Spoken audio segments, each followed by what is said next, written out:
What I need you to do is do the things that nourish your soul through exercise, and that is recreation. Go paddle boarding, go ride a bike, go for a hike, bring your family. Do those things that people do when they go on vacation for exercise as part of your exercise. Instead of going to the gym Monday through Friday for 90 minutes, keep that 90 minutes, but at least a couple times a week, stop with the gym shit and go do something with your body. Go do the thing you've been preparing to do this whole time. Hello and welcome to the Optimal Agency Podcast. My name is Patrick Cummings. As always, I'm joined by John Gilson. Together with you, we're exploring the ideas of agency, diving deep to discover a set of guidelines on how each of us can best operate in the day-to-day to maximize our personal autonomy, professional freedom, and ultimately our positive impact on the world. Thanks so much for tuning into the show this week. What's up, John? I'm just excited to be here, excited to get into this question. Amazing. Good tease. We got a question this week. As we do every other week, we answer a listener question. And then the alternating weeks, we do have a longer discussion or have a guest talking about how we can live our lives or how we can organize our lives to become optimal agents. If you would like to get a question into a future show, we sure would love it. Head to optimalagency.co/questions. The link is in the show notes. And let us know what is on your mind. You can also simply respond to any one of our weekly newsletters, which we send out on Tuesdays. And you can make sure you're on that list at optimalagency.co/newsletter. Again, that link is also in the show notes. We've got a question this week from Ben, who is 32 years old, married, couple little kids, 1 and 2 years old. He's a high school math teacher of 9 years. Another teacher, continuing the trend of teachers. We love you, teachers. Thank you. Here's Ben's question. I exercise for around 90 minutes Monday through Friday. I also eat around 90% whole unprocessed foods during the week. My wife is very on board and joins me in this as well, which is awesome. However, the weekends are a different story. We enjoy an alcoholic beverage or two and tend to splurge on more processed foods than usual. Additionally, we go to bed later and wake up later due to not hitting the gym in the morning before the kids are awake. My mentality, which honestly was the case in college too, is this. I've worked really hard Monday through Friday on my health. I deserve a break. I deserve to quote unquote treat myself due to all the hard work I've put in. Any advice on how to combat this mentality and perhaps structure my weekends in a more productive manner without feeling like I am working all the time? I guess the broader question might be, how do I find balance inside of these health rules? Or is it just 100% on processed foods, absolutely no alcohol or sugar, and exercise first 7 days a week? All right, Ben. Let's go. Ben, I want you to be a robot of health. No, just kidding. All right, we can fix this. So, I think a lot of people, including myself, have gone through this lifestyle where you are doing the right thing Monday through Friday and Saturday and Sunday. You don't. Mm-hmm. You don't. You do something else. And so you want to combat those bad weekend habits and you want to structure your weekend better. Well, the first thing that I want to put in your head is that I do want you to structure your weekends better. I don't want you to spend them in a bacchanal of alcohol and processed food. And here's why. And, I hope this sticks in your head forever. Write it on a Post-it note, put it on the wall. Give up your gains grudgingly. When you become a better person, a healthier person, a wealthier person, a more time-free person, don't self-sabotage. And that's what you're doing. That's what you're doing. You're self-sabotaging. Now, we don't have to characterize it as such, but that is what's happening. So you've asked for balance. And here's what people think balance is. People think balance is I did the right thing Monday through Friday, and now I can go off the rails on Saturday and Sunday. That's not balance. That's a pendulum. Pendulums swing from one extreme to another and back again. They are never in the middle. That's not what a pendulum does. It swings and it cycles. Okay, that is not balance. Balance is equilibrium. It is steady, it is consistent and level. And so what do I want for you, Ben? What do I want for everybody? Every day is just a day.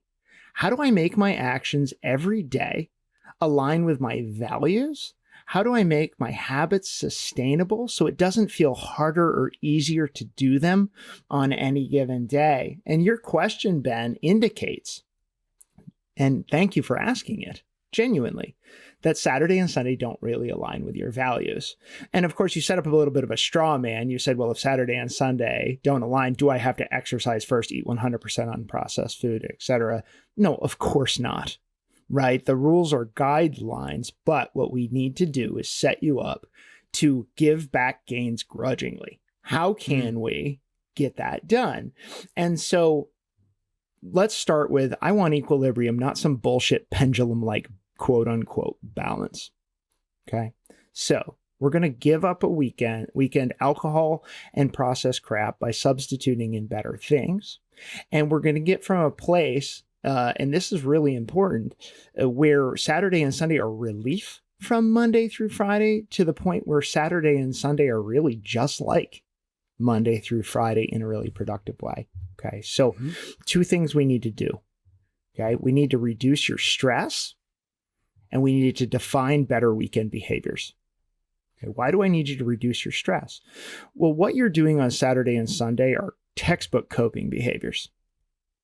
What is alcohol doing? It's giving me a sense of freedom from discipline and structure. It's giving me a cognitive break where I'm no longer thinking about the things that concern me. Okay, so your stress level tolerance should be very obvious to you that if you're doing that on Saturday and Sunday, you actually have too much stress Monday through Friday because you need relief from them. Okay, so if your lifestyle requires so much discipline that you have to engage with these coping behaviors, how do we reduce that stress? The first place is at work. As a math teacher, what can you eliminate that causes you stress? What can you reduce? Are there things that you're volunteering to do as a teacher that require time, effort, and energy that you'd rather undo? Are you teaching kids who don't want to be taught? Would you be better off teaching an AP math class? Right? What can we do to reduce the stress literally around your week? You've got two very, very young children. Our grandma, can we get rid of one of them? That would Just kidding. Yeah. Just kidding, Ben. Don't do that. Just kidding. That's not legal. Okay. Can grandma and grandpa help? Is there a way for you and your wife to organize your childcare, your time, etc., that would cause less stress? And these aren't idle questions. Yeah. Sit down and examine these questions deeply so that you don't require relief from these things. I want to talk about the inadvertent stress of your gym habit. Okay. I'm going to be the first person to tell you to exercise consistently, but you exercise for 90 minutes, Monday through Friday. Okay. Let's talk about the difference between recreation, training, and exercise. It's such an important distinction. And what happens to people who end up on a training program is a training program is done with a specific outcome in mind. Training is specific adaptation to impose demand with the idea of a super compensation phase happening during a specific time period to maximize performance at an event. If you don't know what I just said, you shouldn't be training. You should be training.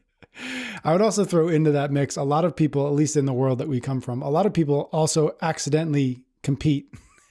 They go past training into competition, which is a whole other conversation, a whole other thing. But I would add that in that, that recreation, exercise, training, and then make sure we're not competing inadvertently. Yeah. So training is preparation for competition. Yep. Okay. Exercise is the building of physical qualities so that you can recreate and do other life things. So I exercise so that I can go for a hike with my family and not get winded. I exercise so I can lift up that bag of cement when we're pouring the new patio, right? I exercise so that I can get up off the floor and down on it to play with my kids. Okay. Odds are you should be exercising, not training, unless you know something I don't about your goals. Okay, now the last thing that you can do, and you should inject this into both your Monday through Friday and your weekends, is recreate. And at the risk of being massively pedantic, it's two words, and create. Recreate. That's what I need, because that reduces stress. Exercise might reduce stress, but if I have to talk about neurotransmitters, I'm going to get mad. Okay, what I need you to do is do the things that nourish your soul through exercise, and that is recreation. Go paddleboarding, go ride a bike, go for a hike, bring your family, right? Do those things that people do when they go on vacation for exercise as part of your exercise.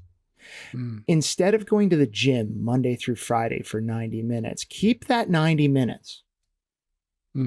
But at least a couple times a week, stop with the gym shit and go do something with your body. Go do the thing you've been preparing to do this whole time. And what that will do is it will give you the blueprint for what exercising first on Saturday and Sunday looks like. Okay, and it may not even be first. And by the way, exercise is more important than exercise first. Let's just get that out of the way.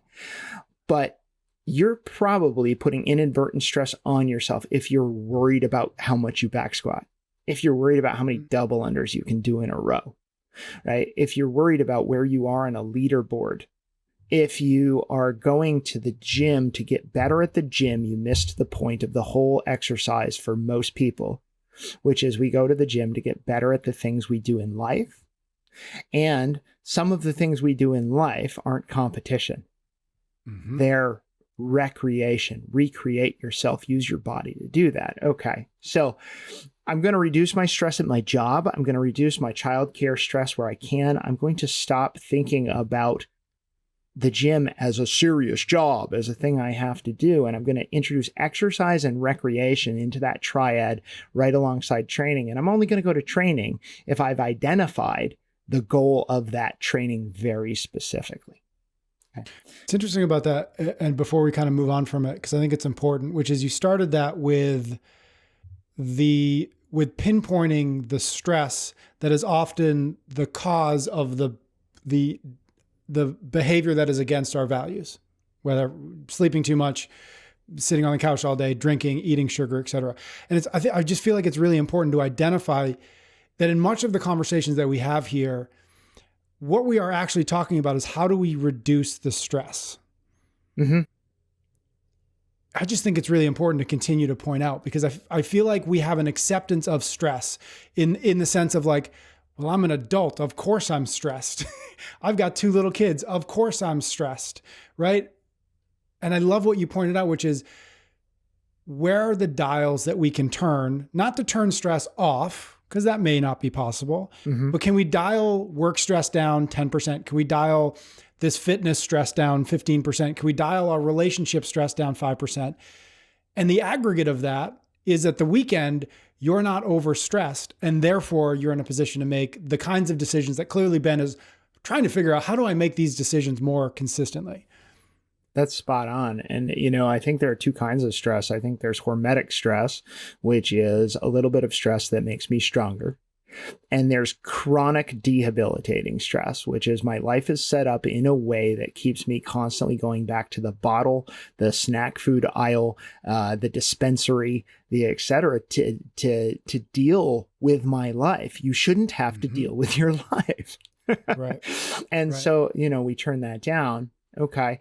So the other thing, Ben, that I think would really help you, and this is classic projection. I'm projecting this to you because it just helped me so much. And I was in a place when I was 32 years old where I allowed way too much stress to occur, and it made me, frankly, worse. It made me, Pat, I used to go get the 2, when we were poor, I got the $2 chuck. And the you remember the Wingstop? You remember Brookline Wingstop? Heck yeah. Your boy could crush 30 chicken wings and a bottle of wine and think nothing of it. What was the ice cream place we used to go to? JP Licks. JP Licks. We'd go and we'd get an ice cream, but somehow we'd both end up with a pint of ice cream. Yeah, because that was the appropriate dose. That was the minimum effective dose of ice cream, was a pint. Yeah. And so anyway, man, the thing that's helped me most is this thing that I've talked about recently, but it's diversifying your identity. You can't just be a gym trainee, a husband, a father, and a math teacher. I need you to be other things. And so I need you to have other identities. I need you to have recreation identities and low, no pressure identities. And so, Pat, I want to break out how I've been thinking about this, because Ben, it might help you. It might help, people who are listening to this. I'm thinking about intelligence a little more widely. What kind of intelligences do I have? What kind of intelligence do I need to develop? Okay. And, we talk about emotional intelligence, or literally IQ, cognitive horsepower, but I think there are others. So one is mechanical intelligence. Can you manipulate? Do you like to manipulate physical objects? In other words, can you build something? Can you paint something? Can you draw something? Can you play the drums or a saxophone or the bongos? And one of the things I've been thinking about recently, just given the amount of damage I do to bicycles on a regular basis, is I should probably learn to be a bike mechanic. Can you fix them? Right. Can I fix them? Like, where's my mechanical intelligence? And I think that in diversifying your identity to reduce stress, you need these low pressure identities and intelligences. And the beautiful thing about going into an area of intelligence that you'd never spend any time in is there's no pressure to perform.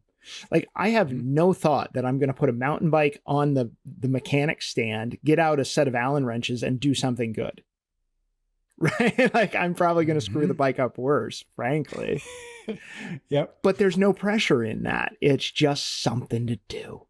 It's just something to do. So I think about mechanical intelligence, cognitive intelligence. Now, you're already there, dude. You're a math teacher. So how do you exercise your cognitive horsepower, but how do you diversify that? So maybe you do it by teaching. Do you do it by writing? Can you do it by podcasting or making videos for kids who don't have access to a great math teacher?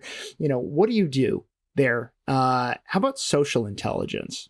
How do you connect? How do you contribute to your community? Can you spend a little bit of time as a board member? Can you spend more time as a friend? And the last category, so mechanical, cognitive, social, and physical intelligence. And you're already doing this in the gym, but I'm kind of exhorting you to do it somewhere else, right? So what are you doing to move? What are you doing to get the payoff of all that training? For me, it's yoga, it's lifting, but it's mountain biking, snowboarding, trail running, hiking. How are you developing that? And, where you don't have an identity attached to one of these is where you're going to be able to reduce the stress, not only of your week, but your weekend. So if we can take in that, hey, I've got this mechanical intelligence as a drummer, right, that I do on Saturdays, well, you're still becoming an agent. You're still doing things for your health, and they're not in that classic vein of go to the gym, eat unprocessed food. Stop doing that. And so you'll reduce your stress accordingly. Okay. I like that. What is the plural of intelligence? That's my first question. Intelligences? How many I just put an S on it. Intelligences. Okay. Maybe one of the many teachers who are listening can tell us what the plural of intelligences are. Yeah. All right. What else we got? Anything else as it relates to Ben's question? Okay. Well, let's drill it down, right? Sure. Recreation, not training on the weekends, especially exercise, not training on the weekdays. Okay. Let's take some pressure off this thing. And listen, you don't have to exercise first. You do have to exercise. Exercise first is just about a cascade of behavior. If you don't have those other behaviors, and reading your question, you're pretty dialed in. Don't worry about that part. Okay. The second is I need you to eat unprocessed food with enjoyment. If you look to ice cream, cake, cookies, etc., as the source of enjoyment, I think you want to understand that there are a whole bunch of other places to look than alcohol and sugar. So, I'm going to argue that you don't like drinking. I'm going to argue that you like the ritual of drinking. And this is somebody who quit drinking.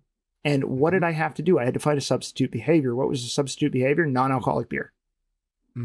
Easy peasy, almost the same thing. Because the non-alcoholic beer becomes the symbol of I'm relaxing now. And that's what alcohol is, as much as it's changes, it's a euphoric, as much as it changes the way you relate to the world, it's also just a ritual. So replace the ritual, right? You can do that with non-alcoholic beer. Do it with a smoothie. Make some iced tea. Sit on the porch, right? It's really about the ritual of relaxation. With that processed food, it's not the processed food. It's the ritual of reward, of saying, I earned this. Well, change what you earned, right? So if I'm going to give up my gains grudgingly, what I'm earning by eating right, first of all, is I'm not giving up my health, but substitute in other pleasurable foods. If you don't eat processed sugar for a week, do you know how good fruit tastes? Pretty damn good. Go get some exotic fruit, get some cacao, make some smoothies, man. They're so good. Omelets, pancakes, bread and honey, but make them yourself so you know what's in them, right? Nuts and carob and dried fruit. It's all great stuff. So do better, Ben. Like, just understand that what you're trying to do is enforce the ritual of relaxation through drinking and the ritual of reward through unprocessed food, and find different ones. So let's cap this out with a potential schedule. Okay. You've got 3 jobs on Saturday and Sunday. 1, chill, man. Okay. So exercise your cognitive intelligence during that chill period if you want. Read a book, journal, write something down. I like to do this in the early morning because that's when it's frankly most peaceful. Okay. Then recreate. I want you to exercise your social and your physical intelligence. All right. Get a friend, get your wife and a friend, bring the whole family. Okay. And do recreation, not exercise or training. Find something to do outside, especially. The third, okay, so I woke up, I read a book, I went and did some recreating. I now I'm home. All right, putter, dude, putter. Exercise your mechanical intelligence, right? Whatever bike mechanicking and playing the drums and painting a painting is to you, do that, right? And then finally, eat well. Give up your gains grudgingly. Okay, don't put that stuff in your body. It's poison. I'm not kidding. I'm not being extremist. It's true. Stop. Okay, stop and find new rewards. So 2 things. One, something I've started to do now that the weather's turning nice is I sat down and I spent maybe, 30 minutes just Googling what trails are near us within like relatively close driving distance. And I just put them on the calendar for Sunday morning. And so like every Sunday for the next 2 months, I've got a different trail within, driving distance of us that we're going to, at least weather permitting, I'm going to get the kids in the car and we're just going to go Sunday morning. That's going to be what we start doing now that it's nice out. And so just having it on the calendar, having a plan is going to be a lot better than waking up on Sunday and saying, well, how the heck are we going to recreate today, especially with a couple little kids? So that's just a little piece of advice that I myself am following. And then I've got one follow-up question, which is, you said towards the end of that, change what you earned, right? Alluding to this idea, this mindset. Well, I've worked so hard in the week. I've earned this. I deserve this.